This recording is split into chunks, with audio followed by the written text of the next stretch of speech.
Hey everyone, this is Kevin from the chesswebsite.com, and today we're going to be going over the bird's opening, which starts out pawn to f4.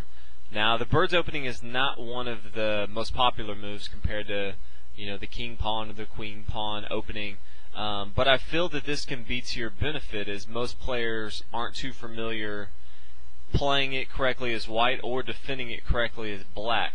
So I wanted to take some time to make a video on some of the common themes that you'll see in the bird opening if you ever come across it, or if you decide to play it yourself and want to really study up on an opening that a lot of other players may not know very well. So we'll go ahead and get into it. First move is f4. Now black has a lot of different options. We'll go over a few and then we'll kind of go over the main line.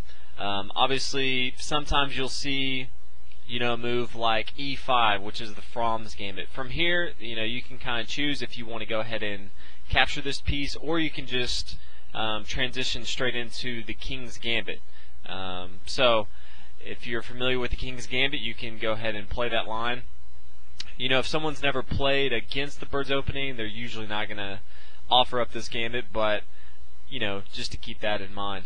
The main line though, and the moves may vary very slightly here and there, but the main line starts off with knight to f6, and then white's going to develop his knight to f3, and white has the idea of controlling the dark squares.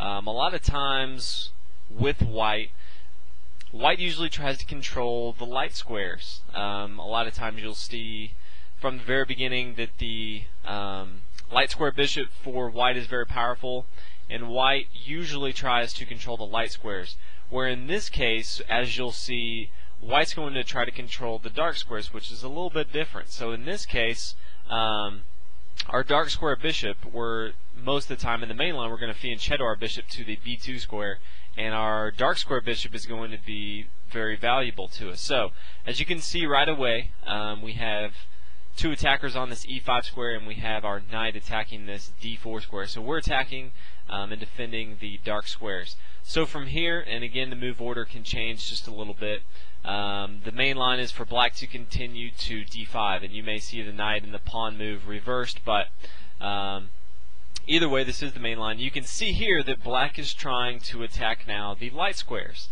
and so you're going to have this tension and battle throughout the game in a bird's opening of one side trying to control one color and one side trying to control the other, and then one side's going to have to eventually just give. And so we're going to talk about how to build up your attack and how to make sure that you are on the winning side of that. So from here, white normally continues with e3, and this does a couple things. One, it opens up the door for our bishop to get out.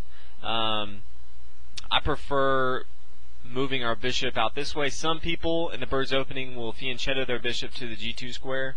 It's a little harder to keep your king in safety, so I like this e3 move, and it also builds along these dark squares too. As you can see, we now have two attackers and defenders on the d4 square and two attackers and defenders on the e5 square. From here, a lot of times you'll see black develop to c5, and then white has two different options here. The more common move is just to bring the bishop to e2, getting ready to castle kingside with white, and also developing and defending this knight here in case black wants to bring down this bishop. The knight will no longer be pinned to the queen. Another thing, it all depends on the player. A lot of times people will bring their bishop to b5 and check black, and a lot of times in a bird's opening, white likes to trade off his light square bishop. So let's say black were to play bishop to d7. Since the dark squares are the main priority for white in this game, his light square bishop is not as valuable, so a lot of times he'll just go ahead and trade off his light square bishop, knowing that he's going to fianchetto his dark bishop, and that's going to be on a long diagonal attacking the dark squares. So I personally don't like to give up my bishops early on in a game, but you know, if you play the bird's opening a lot and you feel like your light square bishop isn't getting a lot of play, then you may want to go ahead and exchange pieces early on, and that way you don't have to worry about it.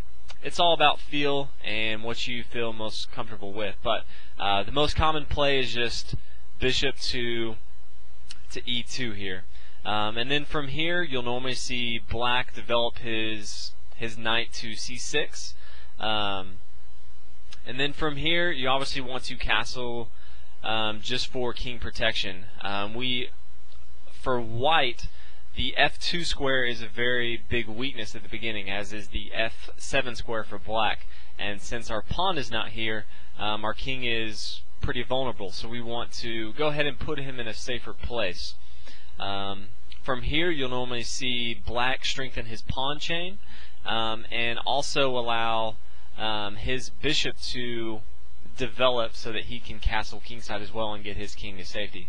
From here you normally see white start to fianchetto his bishop, so pawn to b3, and then from here black's just going to develop his bishop, and then white's going to fianchetto his bishop to b2. And as you can see, white has the idea of putting a lot of pressure on these dark squares in the middle. Each of these squares has 3 defenders and attackers on it, so white's trying to do everything it can to control the center of the board here on the dark squares. And this e3 pawn, a lot of times people will make a mistake and just immediately push up their d pawn to d4. That's going to be a mistake. Your e3 pawn is a big weakness, and at the time being you want to kind of hold back this d2 pawn. If, for instance, black were to try to bring his pawn to d4, if he were to capture, you know, from here white has the option of just bringing this piece up, kind of waiting to see where this d pawn wants to go, and then if black does decide to capture, then white can recapture here. But you don't want to immediately move this piece up. Let's say we were just to move this piece up here, and then when they capture, then you recapture, and then you kind of have this f pawn hanging there, and then you have kind of a weakness here. So just a few tidbits to kind of look at when you are playing the game. We'll go back to this position here with the bishop on b2, and then from here you'll just normally see black castle kingside. So from here both sides are going to have, you know, a great game. Obviously black's trying to control the light squares here, and white's trying to control the dark squares here. So these are some of the common things you want to look for in the game. If you see something, you know, fishy, that you're like, hey, wait a minute, just go ahead and take and analyze the position, see what the other side's trying to do, and play from there. The bird's opening is not very common, so you're probably going to see some pretty uncommon moves. So just play around with it and try to get better. Hope you guys enjoyed. If you haven't subscribed, go ahead and subscribe, and I'll see you guys next video. Thanks for watching.